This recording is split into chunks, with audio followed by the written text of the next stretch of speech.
For staying with us here on Morning Live. Now, the robbery at the newly opened state-of-the-art Menzi Primary School in Tsakane has shocked many, with the Gauteng MEC for Education, Panyazi Lesufi, pleading with the community to help find those responsible. Now, the suspects made off with 185 tablets, 8 teachers' laptops, and other equipment. And the department spent 105 million rand to build the facility, which previously taught learners in shacks. And last year, more schools in the province's East Rand were also burgled and vandalized. Now, to discuss the repercussions of this act, we join now by Chris Malimacha, who is the chairperson of the South African National Civic Organization, SANCO, as well as Gauteng Education spokesperson Steve Mabona. Gentlemen, thanks for coming through and welcome. Thank you. Morning. Mr. Mabona, let me start with you. Just the latest with regard to the developments at Menzi Primary.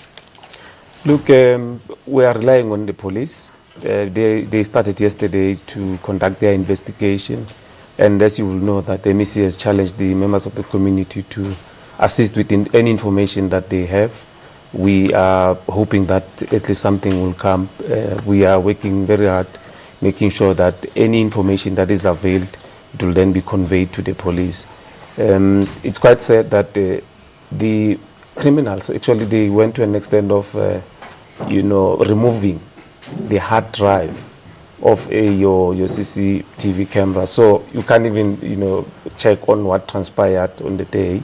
It's quite sad. But the curriculum is not, compromised.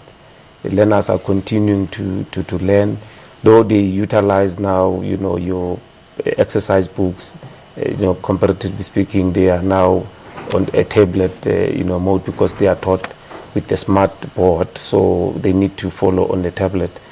So we'll interacting with the school to just check on how we're going to intervene. But what is paramount for us is the community to assist in making sure that we retrieve the equipment. So there has been some criticism leveled against the department and the MEC in particular for basically oversharing with regard to some of the security measures, for example, at the school, because some are saying this sounds pretty much like an inside job, just given the extent and also how smoothly it seemed to have been carried out. But they are saying the department should shoulder some of the blame for basically laying those plans bare. Not really. Remember, sharing information does not mean that you compromise. But if people inside the organization, start to share that information on where is what, how did they know about that, whether the tablets are being charged in the IT support room? How did they know that this is where you access the keys? Because there's no way that MEC has publicized information that this is where you get keys. They broke into that vault. They were very clear on what they were doing, because after accessing the keys, then they went to different rooms where they did not break anything. They were just opening, utilizing those keys. How did they know that? So it's an intelligence that is very close to the school, not that the MEC has already compromised the school in terms of sharing information. MEC, what he shares is to say, the community, this is what we're going to be delivering to you, when we are proud of this infrastructure. Please make sure that you safeguard, make sure that you protect it. In all the activities where we hand over the schools, MEC is very clear to say, make sure that you safeguard the school, make sure that you are whistleblowers. If there's anything, interact with the police. And it's quite clear that when there are marches, you also, say, there's no one that must come near the school. You must protect it. It must not be banned, because banning of a school, and it's very clear, you must know that we're not going to come back there and fix that school. Once you ban a school, we move. We're not coming back there. There's a school in Tshwane, in around Cullinan, where they banned that school, and we went there to tell them that actually, we are here to tell you that we're not coming back to fix the school. And we never went back there. So it's quite clear that when we go there and, hand over an infrastructure of this magnitude, we're very clear that the community must assist to safeguard this. Hence, we are challenging them to assist with the information by Friday, If nothing is coming, then, like as we said, we will consider to remove all the expensive equipment that we have there, because it seems like people don't need it. Which is a very interesting stance, because I'm sure people will rush to point to the Constitution and the right to education and juxtapose that to the very hardline position that the department has taken. And many, I'm sure, will be in agreement with the department as well to say, well, you've already been served, hence others need to be served. But that's an argument for another day. I want to come to you, Chris. And, you know, these incidents, because as Steve is pointing out, this is not an isolated incident. Schools have been stolen, have been burnt down, equipment has been stolen from schools, and these are happening in communities where the department, the government is trying to uplift these communities through education. So what is your response to what is going on, and especially things that are happening in and to schools? No, thanks, man.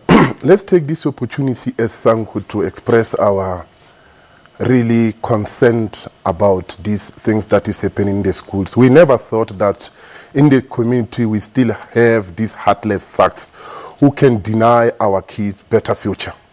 But we are saying as civic movement that it is not all communities which are behaving like this. We understand the rotten element in the community. We are prepared to work with the department to ensure that we root them out. We have already instructed our local structure in the form of street committees and the CPF to work with the police to ensure that before the given date, so to secure what the government in the form of department gave to that community expire, we arrest these people. There should be no mercy for any thug that go to an extent of stealing the future of our country, in a form of stealing whatever belongs to a child who is meant to come and be the leader of this country. We are very disturbed that on earth, how on earth people can gang themselves, target a school. And we don't rule out what the spokesperson is saying. We don't rule out what the rumors are roaming around, that it can be inside the job. But we are questioning to say, how on earth, who's this particular person who can do such things? Therefore, we are with the department here to ensure that we arrest them, and we are condemning this. Even for future, if there's anything that is about to happen, we are calling upon these people and say, you are not necessarily stealing from the government. You are stealing the future of your own child. You see, in South Africa, we are very fortunate, in particular in this province, where we are preparing our own kids for the upcoming fourth industrial revolution. Whatever Panyaza Lesufi and his team are doing, they are not necessarily dealing with this education. They are dealing with the legacy of apartheid. Way back 1952, when the ban to education was introduced, it was introduced purely to deny the previously disadvantageous community in education. Here, Panyaza Lesufi has jumped many steps to say, gone are those days. I don't want to be labeled in that history. I want to prepare our kids, come this, and they can compete with other countries. Yet somebody, an old person, if I can just assume, decide to target the school and open a black market. Because whether like it or not, these things are going to be sold in the community. We are saying community, assist, don't buy, don't confront them, inform the police. So that at the end of the day, we act together to end this act. So, Chris, what this betrays is a certain mindset that still exists within disadvantaged communities, whereby people seemingly in these instances that we are talking about do not see these schools as entities that belong to the community, that is meant for the benefit and upliftment of the community. Asanko, what are you doing? What can you do in order to change that mindset? You see, let me simplify it this way. During the olden days, people thought if you go out of the township, go and steal in the suburbs, you were rated to be the best clever. Not aware that stealing is stealing. Wherever you commit a crime, crime is crime. So in this case, we still have people who have got a wrong and outdated mentality that they don't want to transform and own up to such institutes such as a school and own up to police stations. People must learn to understand that school belongs to them and they be prepared to protect it. Police stations belongs to them. Those people who are there are just employees. What it is matters and very important is for them to protect those institutes so that their kids get quality education, advanced education.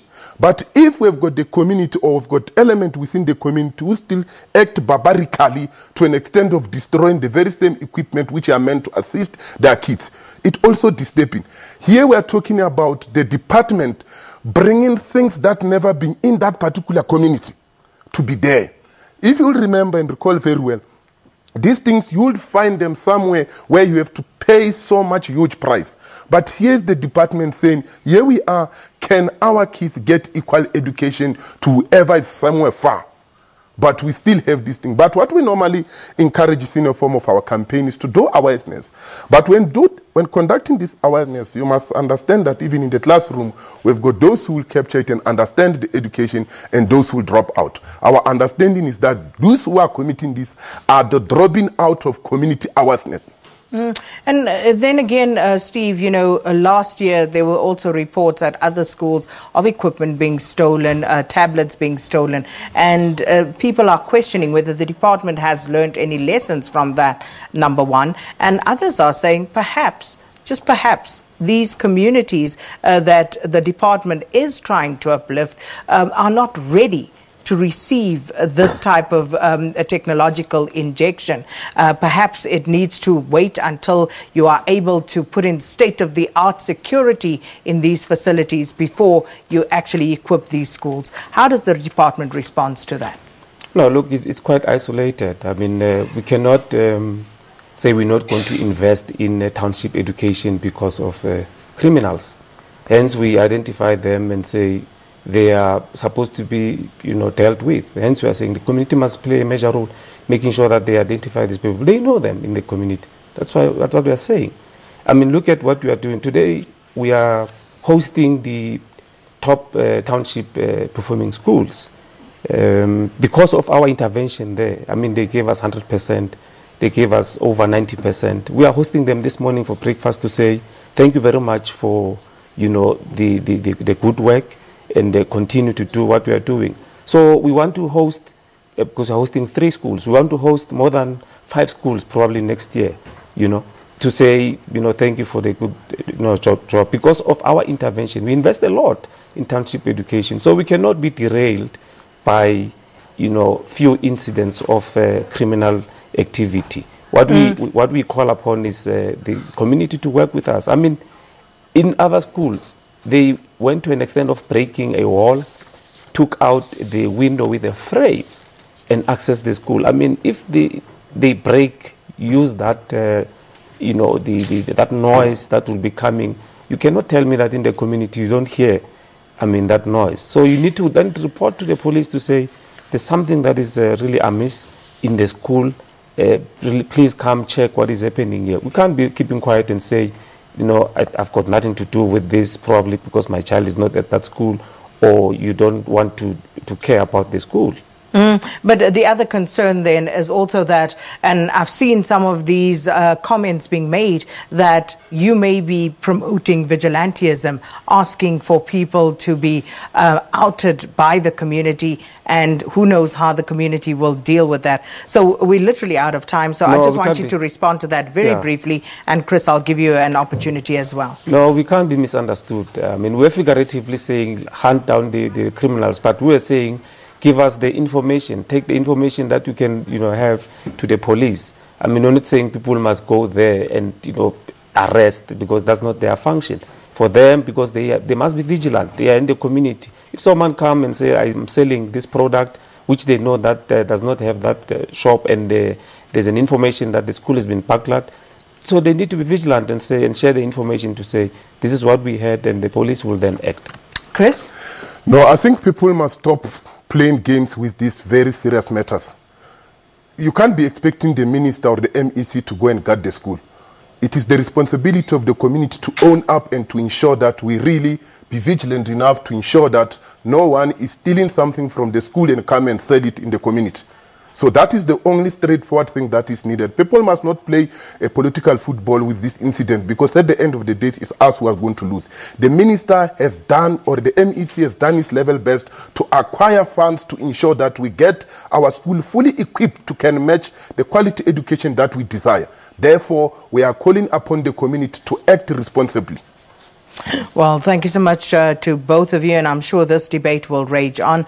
And our guest this morning, Chris Malimacha, the chairperson of SANCO, and that's SANCO in Gauteng, as well as Steve Mabona, who's the spokesperson for the Gauteng Education Department. So we'll leave that one there. If you want to engage on it, at Morning Live SABC, that's our Twitter handle. For now, though, it is 8 o'clock and time for the latest news with Leanne.